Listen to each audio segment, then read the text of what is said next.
嚟巴黎係純粹係你好想吸取多啲養分嚇。我自己次次嚟巴黎都會好中意睇展覽。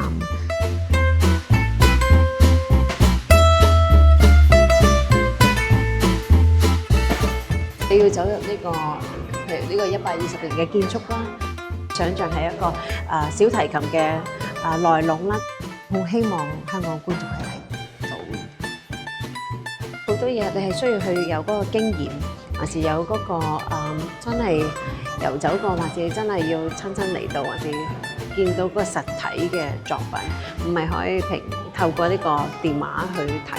香港實在嗰個節奏啊，好多生活嘅條件各方面其實係好高壓啊。咁但係我覺得藝術係可以令到我哋得到心靈嘅一種安撫。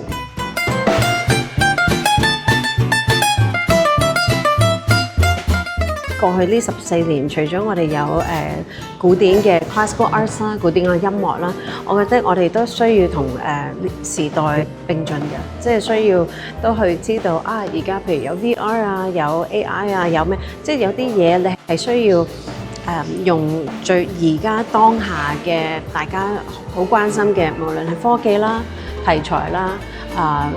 即係嗰個全球好關注嘅嘢啦，即係呢啲嘢都係會因此去改變咗個創作㗎嘛，不斷去進化嘅嚇。呢個 trip 最難忘啊，其實太多啦，因為譬如啱啱Raffaello 去講嘛，佢咧好似人嘅聲音，我又冇諗過用咁樣嘅角度去切入。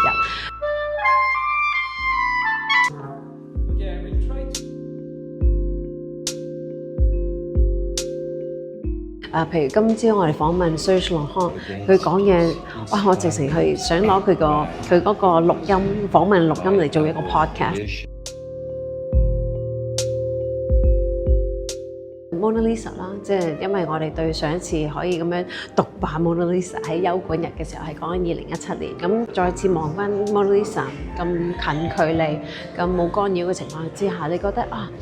你好似喺裏邊揾到一個自身嘅故事，同佢產生一個關係。第一次睇係好似一個細路女嘅心情咯，即係好興奮，企喺 Mona Lisa 前，你就會覺得同佢產生一個關聯，會觸動到你啲 emotions 嘅。Immersive 有佢嘅好處係令到所有地方都可以 access 到啊嘛。Quartet 啦，四重奏啦，即係佢哋點樣去演奏嗰啲好classic 嘅repertoire， 但係佢哋好 lively 嘅，因為即係佢哋係好後生，佢哋令到嗰個質地又唔同。